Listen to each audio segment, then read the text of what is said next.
Ils ne sont plus que deux dans la course à l'Elysée. Dès ce soir minuit, la campagne va s'arrêter. Alors toute la journée, Marine Le Pen et Emmanuel Macron ont occupé le terrain. Ils ont donné leurs dernières interviews.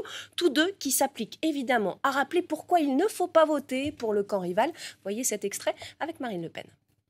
Il faut que chacun conçoive que dimanche, il y a un choix fondamental.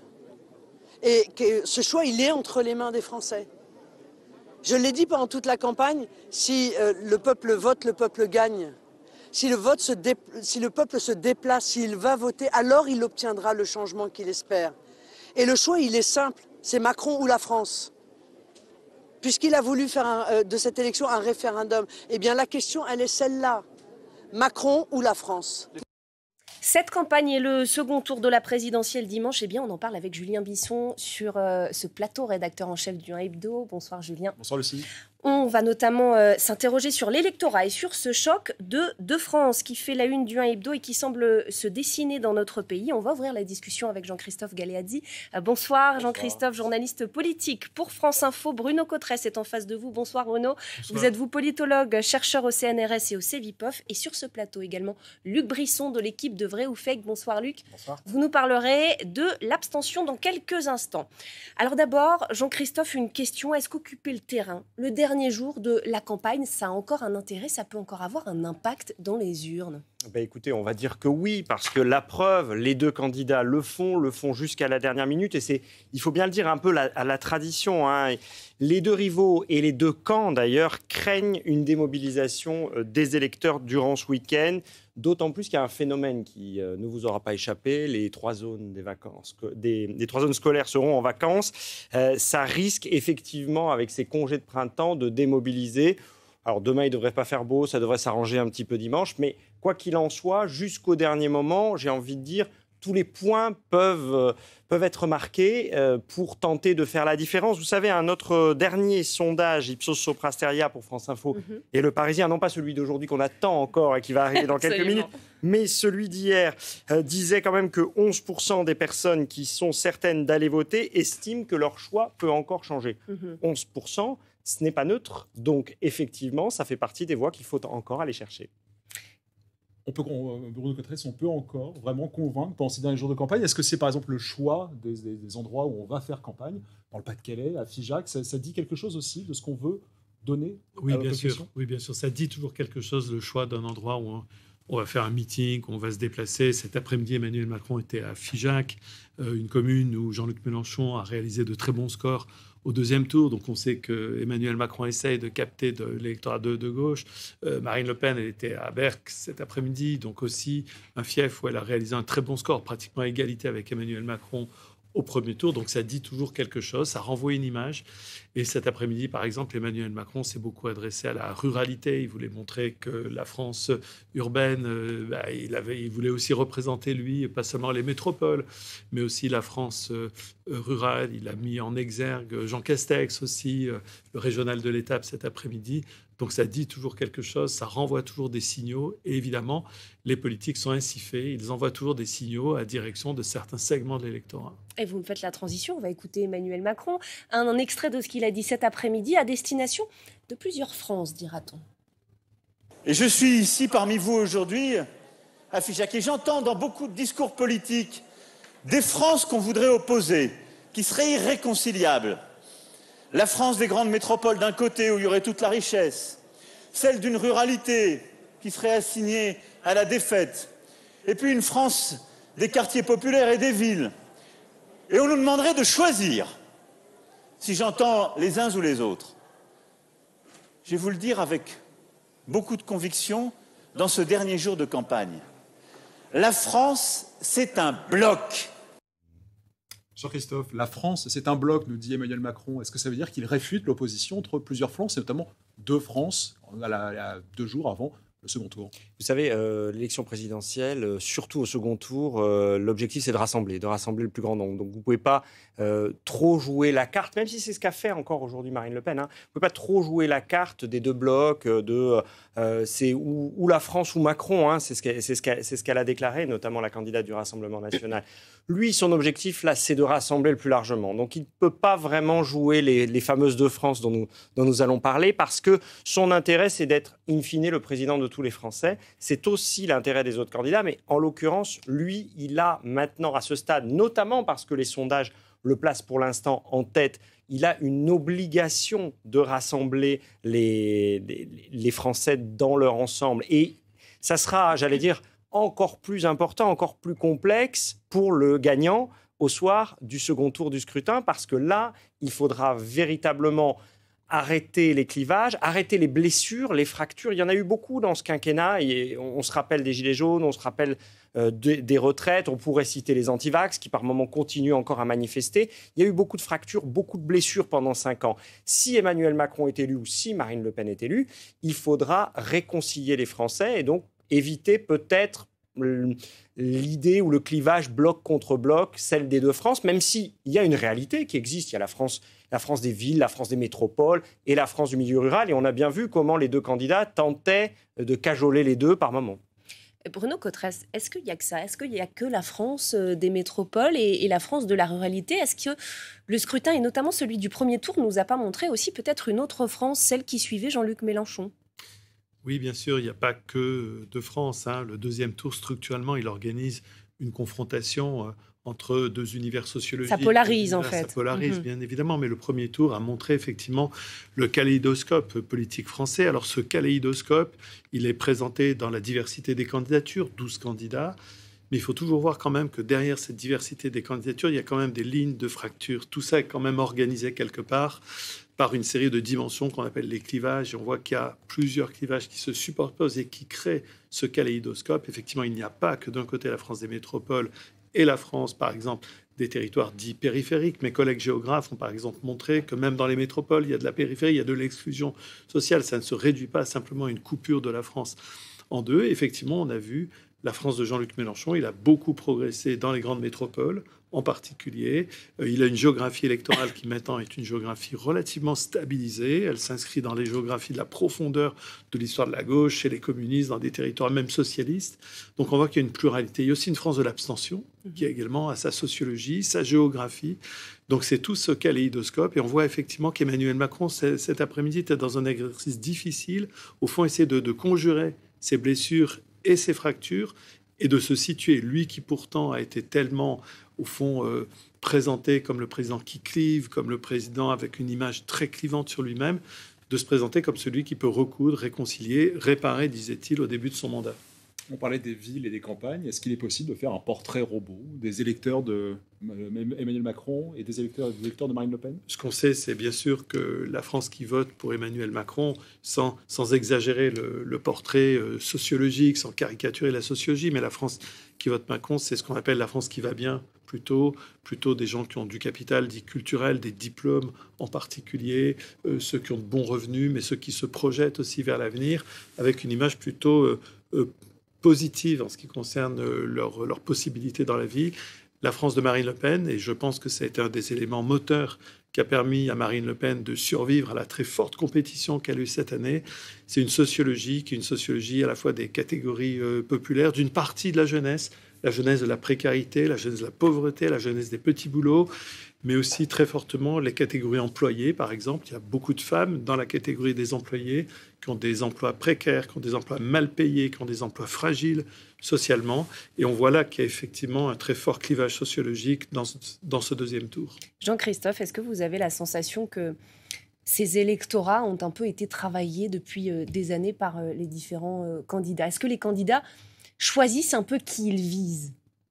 Alors, certainement qu'il y a un électorat, on va dire, naturel. Ce n'est pas tant qu'ils choisissent qui ils visent que, finalement, le fait qu'ils ressemblent eux-mêmes à une partie de cet électorat ou qu'ils souhaitent, en tous les cas, être un petit peu les porte-parole d'un électorat ou d'un autre. Emmanuel Macron, il semble évident que depuis le début de sa carrière politique, il vise plutôt effectivement l'électorat sociologique qu'évoquait Bruno Cotresse. Marine Le Pen, elle a évolué, donc en ce sens, elle a en quelque sorte un peu travaillé son électorat, puisqu'elle est allée vers ces classes populaires qui n'étaient pas forcément traditionnellement l'électorat de l'extrême droite en France. Il y en a toujours eu, mais pas à ce point, et notamment quand cette année, et il faut savoir que Marine Le Pen, contrairement à Emmanuel Macron, fait campagne depuis longtemps, depuis plus d'un an.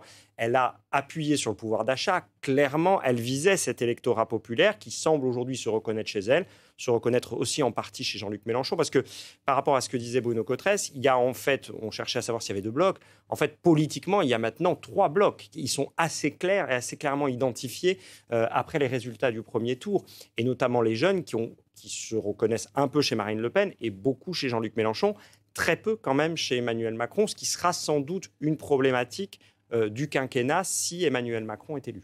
Il y a un 4e bloc que vous avez tous les deux rapidement évoqué et sur lequel on va se pencher un peu plus, c'est celui de l'abstention. Alors on va d'abord regarder ça avec l'œil de Luc Brisson et de l'équipe de Vrai ou Fake, puisqu'on va parler des vacances. Jean-Christophe nous le disait, cette année c'est particulier, toutes les zones sont en congé en même temps pour ce second tour qui sera donc dimanche. Est-ce qu'il y a un impact des vacances justement sur le vote et les urnes ? C'est vrai que c'est une question qu'on se pose quasiment tous les 5 ans, puisque si on observe ces 20 dernières années, il y a au moins un tour de l'élection qui se retrouve avec une zone de vacances. Regardez, on a fait un petit graphique. En vert, ce sont tous les tours où il y a eu au moins une zone en vacances. Et vous voyez, c'est l'immense majorité. Parfois, il y a même les 3 zones A, B et C en vacances, comme cette année, par exemple, lors de ce second tour à venir, ou lors du premier tour en 2012. Et aucune zone en vacances scolaires. C'est arrivé 3 fois en ces 20 dernières années.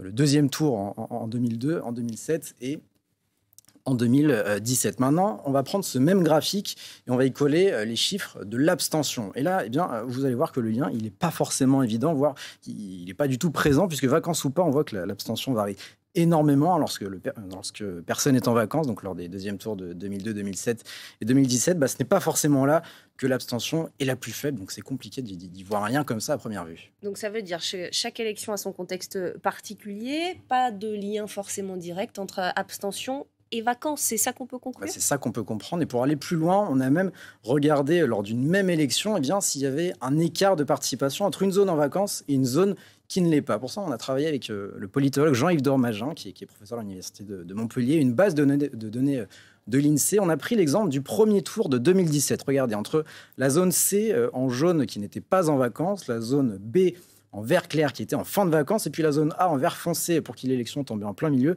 On a regardé la participation pour chaque région et à l'arrivée, il n'y avait aucun écart significatif d'abstention entre ces 3 zones. Donc ce qu'on peut en conclure, c'est que les vacances scolaires ne jouent pas sur l'abstention. Alors, une fois qu'on a fait cette conclusion, et Jean-Christophe, je vous donne la parole dans un instant, est-ce qu'on peut mettre sur la table des raisons un peu plus profondes de l'abstention pour qu'après, on puisse en discuter tous ensemble ? Justement, alors avant d'en discuter tous ensemble, nous, on en a discuté avec notre politologue, Jean-Yves Dormagin. Il nous a expliqué que les critères principaux de l'abstention, c'était l'âge, le niveau d'études et tout simplement le fait d'être mal inscrit sur les listes. On l'écoute. Vraiment, ces 3 variables-là pèsent beaucoup sur la participation électorale. Et quand vous êtes d'un âge moyen ou âgé, que vous êtes diplômé et que vous êtes bien inscrit, vous êtes presque toujours votant. Et à l'inverse, si vous êtes jeune, pas diplômé et mal inscrit, vous êtes dans presque tous les cas abstentionnistes. Merci beaucoup, Luc, pour ces explications. Jean-Christophe, est-ce que les chiffres de l'abstention, on va avoir les yeux rivés dessus dimanche soir, est-ce que ça peut jouer ou pas sur le scrutin ? Oui, ça va jouer sur le scrutin. Alors, sans doute pas de façon déterminante en l'occurrence, encore que tout dépend évidemment du taux d'abstention. Et on va avoir les yeux rivés dessus parce que ça dit quelque chose du malaise de notre démocratie quand dans l'élection qui est la principale élection dans la Ve République, la plus importante, celle qui a priori intéresse encore le plus les Français, quand le taux est important, ça dit quand même quelque chose du malaise. Donc, quel que soit le président ou la présidente élu dimanche, forcément, il faudra qu'ils prennent en compte aussi cette dimension-là. Il y a beaucoup de gens qui ne votent pas pour des raisons ou pour des autres, mais en l'occurrence quand même, qui ne votent pas parce qu'ils se sentent soit pas intéressés, et c'est la question notamment d'une partie de la jeunesse, pas intéressés par le scrutin, mais plus généralement par la politique. Certains sont carrément, et ils le disent dans les enquêtes d'opinion, dégoûtés de la politique. Voilà, ils n'y croient plus, tout simplement. Donc comment on fait pour redonner envie aux gens de croire en la politique, parce que c'est quand même, de toutes les façons, qu'on aime ou qu'on n'aime pas, ce qui nous régit aujourd'hui, ce qui régit notre vie au quotidien, les décisions qui sont prises sur notre quotidien, elles sont prises par les politiques. Il faudra bien à un moment donné que le président ou la présidente nouvellement élue s'y attelle et essaie de changer les choses, parce qu'il y avait la promesse d'un nouveau monde il y a 5 ans en arrière, et notamment un nouveau monde politique, avec une autre vision de la politique, un changement du fonctionnement. Bon, tout n'a pas vraiment été fait, il va falloir que ça change. Bruno Cottresse, on a un peu la sensation quand même que tous les 4 matins, dès qu'il y a une élection, on parle de nouveaux records d'abstention, de potentiels records d'abstention. Aujourd'hui, est-ce que la part de ceux qui s'abstiennent systématiquement, on sait si elle augmente ou pas? Est-ce on peut jauger ça? Ce qui est certain, c'est que ce qu'on constate depuis quelques années, c'est qu'il y a des phénomènes effectivement de vagabondage ou d'intermittence. Dans l'abstention, on va participer au premier tour de la présidentielle, pas au deuxième. On va participer au deuxième tour des législatives, pas au premier. Donc on a effectivement de plus en plus un rapport qui est un rapport, au fond, beaucoup plus fragile à l'acte de vote, qui a perdu de sa solennité. On continue de penser que le vote est un devoir civique. Mais quand on pose des questions qui sont des questions qui décomplexent un petit peu la déclaration de s'abstenir, on l'a fait au CEVIPOF récemment, on voit qu'effectivement, il y a des gens qui disent non, finalement, il n'y a pas de honte à s'abstenir. Si l'offre politique n'est pas très intéressante, il n'y a pas de honte à s'abstenir. On voit ce phénomène de désacralisation du vote, et en particulier dans les jeunes générations. Ça, on le voit véritablement. Il y a un phénomène supplémentaire cette année. On verra bien comment il va intervenir dans ce choix. Mais il y a une potentielle abstention qui était moins présente lors du précédent scrutin présidentiel, parce que vous aviez tout un électorat de gauche qui disait au second tour, assez logiquement, on va voter Macron. A priori, il est de centre-gauche, il sort du gouvernement de François Hollande. Et donc, on va y aller. Là, on a quand même des gens de gauche qui disent non, moi je m'abstiens. Aujourd'hui, j'ai compris que Macron était de droite, j'ai compris que Marine Le Pen était d'extrême droite. Moi, je suis de gauche. Il n'y a pas de choix. Avant, on votait systématiquement contre l'extrême droite. Quand on était issu de la gauche, c'était quand même la grande majorité des cas. Aujourd'hui, on voit que ça change. On voit que ce front républicain, même si des gens comme Édouard Philippe disent qu'il existe toujours, n'est plus vraiment là. Il n'a plus la même force, en tout cas. Il n'a plus la même force ni la même forme. Et est-ce que les votes blancs et nuls vont compter aussi dans cette élection? Il y a 5 ans, c'était un chiffre record. Je crois que c'était plus de 4 millions, presque plus de 10% des votes étaient des votes blancs ou nuls. Est-ce que ça va être important? Il me semble que c'était une des promesses, qu'on finisse par compter les votes blancs dans ces élections. On n'en est toujours pas là. Est-ce que ça aura une importance? Là, le vote blanc, c'est la même chose que l'abstention. C'est-à-dire qu'on va évidemment se regarder. S'il y en a énormément, ça n'enlèvera rien à la légitimité du président élu, qu'on soit bien d'accord.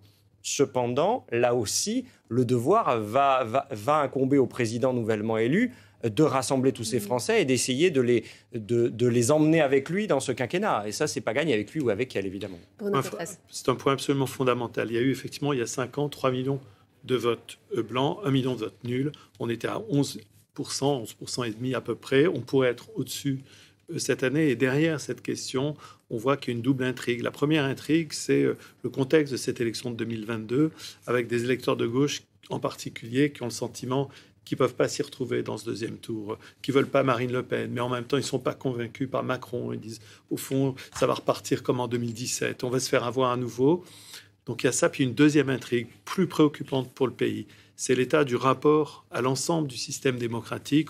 On l'étudie, nous, toutes les années dans le baromètre de la confiance politique du CEVIPOF, et on voit d'année en année les chiffres qui tombent et qui sont extrêmement préoccupants. Les Français ont un sentiment sur leur système politique qui est un système pas empathique, qui n'écoute pas les gens, qui ne peut pas comprendre structurellement ce que vivent les gens. D'ailleurs, c'était le diagnostic de départ d'Emmanuel Macron. En 2017, quand il fonde La République En Marche au printemps de 2016, ils disent, les marcheurs, la première chose que les Français nous ont dit, il faut changer le système politique, il faut changer la politique. Mais on est toujours un peu dans ce rapport des Français à la politique qui à la fois trouve que la démocratie est une très belle idée, mais qu'elle est mal servie. Elle est mal servie par le système politique, elle est mal servie par les hommes et les femmes politiques. Et nous avons une situation qui est assez préoccupante quand on se compare à d'autres pays européens. On voit que dans d'autres pays européens, on est beaucoup plus participationniste, beaucoup plus confiant dans l'univers de la politique. Et il y a là un enjeu considérable pour le pays dans les années qui arrivent. Ça veut dire, pardon Jean-Christophe, qu'il va falloir réconcilier la France aussi avec la politique. Et vous posiez tout à l'heure la question de réconcilier toutes ces France dont on vient de parler, ça nous amène à parler d'un mot qu'on a cité une fois ou deux, je pense, depuis 20 minutes de discussion. C'est le mot fracture et c'est le mot de la semaine, Julien. Oui, quand on parle d'une France coupée en deux, en trois, voire en quatre, on imagine rarement une coupe nette et sans douleur. Alors, le mot qui revient régulièrement dans le discours politique ou sociologique, c'est celui de fracture. On se souvient qu'en 1995, Jacques Chirac parlait déjà de la fracture sociale. Elle parlait d'une fracture qui opposait deux France. Selon lui, alors, c'était une France de plus en plus assistée d'un côté et une France de plus en plus taxée de l'autre pour aider la première. Et la fracture est depuis devenue une ancienne politique, un motif récurrent que chaque candidat finit par employer pour poser son propre diagnostic. François Hollande mettait en avant la fracture territoriale. Nicolas Sarkozy parlait, lui, de combattre la fracture numérique. Emmanuel Macron alertait sur la fracture culturelle et identitaire, et on a même vu Valérie Pécresse essayer de remettre en avant pendant sa campagne cette fameuse fracture sociale. Mais aligner ces constats, c'est parfois oublier le côté un peu partisan de ces séparations. En cela, l'élection, elle ne sert pas seulement à révéler les fractures françaises, parfois il lui arrive de les mettre en scène, de les installer dans l'imaginaire populaire pour créer de la polarité. On comprend bien que ce n'est pas la même chose, ce n'est pas la même intention politique que d'insister sur la fracture entre les riches et les pauvres, entre les villes et les campagnes, entre ceux qui sont de partout et ceux qui sont de quelque part. Bref, il faut garder en tête que pour séparer la France, il y a toujours deux options. On peut observer ces fractures ou alors on peut construire des murs. Jean-Christophe, sur ces fractures, est-ce qu'elles sont parfois aussi le fruit de la création politique, selon vous ? Dans un sens, si vous voulez dire par là que les décisions politiques peuvent entraîner ou aggraver des fractures, sûrement.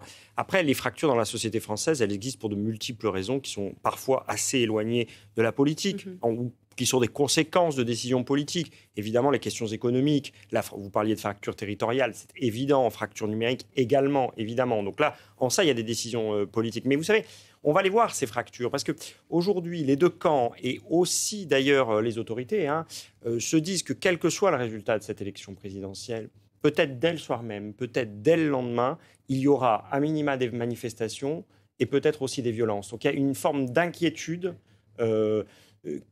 du fait que ces fractures de la société française prennent le dessus, y compris dès le lendemain d'un vote pourtant démocratique. Et ça inquiète. Donc si ça inquiète, c'est que ces fractures sont malheureusement bien réelles. Alors, ça ne s'effacera pas en un jour. Quel que soit le président élu, il faudra du temps pour essayer de réconcilier les Français entre eux. Beaucoup de temps, sûrement. Bruno Cotresse. Oui, si on reprend la métaphore de la fracture, dans son terme même presque médical, on voit que pour réparer une fracture, pour ressouder, c'est toujours très compliqué. Ça nécessite à la fois beaucoup de soins et beaucoup de temps. Et de ce point de vue-là, c'est vrai qu'on a en France les fractures sociales, territoriales qu'on trouve dans tous les pays européens. Ça, c'est incontestable. Dans tous les pays européens, on a une forte disparité de la répartition de la richesse. Ça introduit beaucoup de fractures sociologiques. En particulier, en France, on a une particularité quand même, on le disait tout à l'heure, c'est cette fracture démocratique. Ce gouffre gigantesque entre une partie du pays qui ne se reconnaît pas, qui ne se voit pas représentée correctement par la sphère et l'univers de la politique.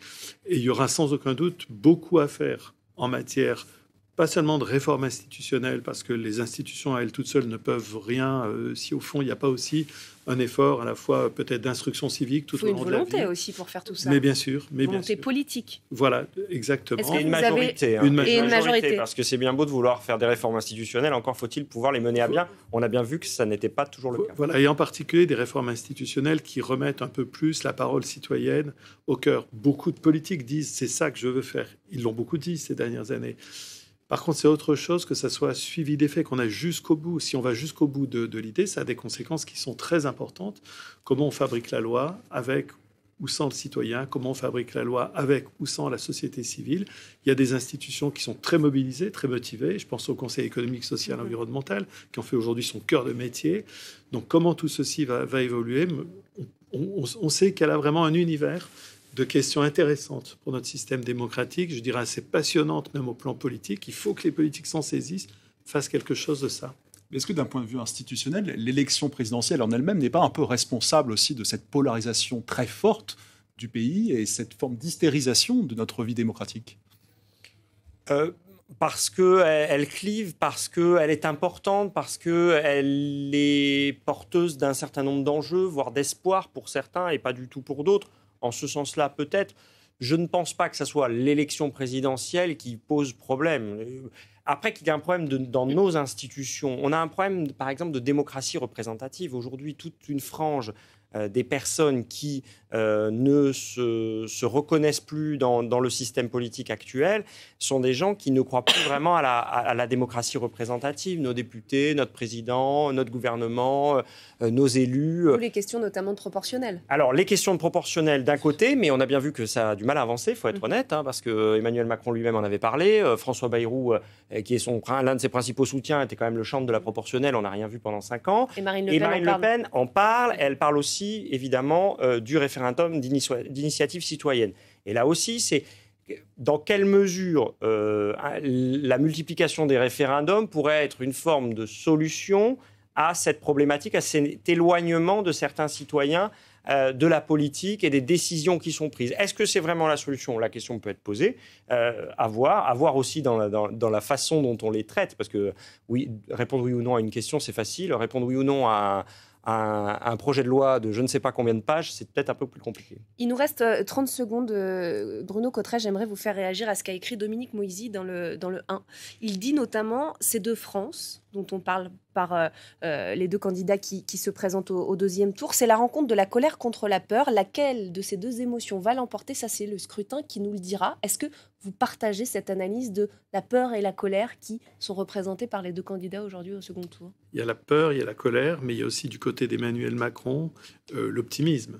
Emmanuel Macron n'a cessé de dire qu'il était le candidat, au fond, de la projection vers l'avant. L'émancipation, c'est un mot qu'il n'utilise plus beaucoup aujourd'hui, mais l'émancipation, c'est plutôt quelque chose qui va vers l'avenir, mais c'est sûr que la colère, la peur, l'espoir sont un trio qui anime beaucoup les affects des Français, et ce rapport des Français a une dimension très émotionnelle de la politique est devenu aujourd'hui un des ressorts très importants. La France de Marine Le Pen, c'est une France qui est très en colère, une gigantesque colère contre le système socio-économique, contre le système politique. Il y a aussi de la peur, il y a de la crainte, mais il y a aussi une France qui a de l'espoir. Et cette France qui a de l'espoir, elle se reconnaît davantage dans Emmanuel Macron. Merci beaucoup Bruno Cotterêts, Jean-Christophe Galeazzi et Luc Brisson d'avoir été sur ce plateau pour évoquer cette question évidemment du second tour de la présidentielle et des électorats. Merci beaucoup Julien. On se retrouve après les vacances dans 2 semaines donc pour parler à nouveau du 1 Hebdo.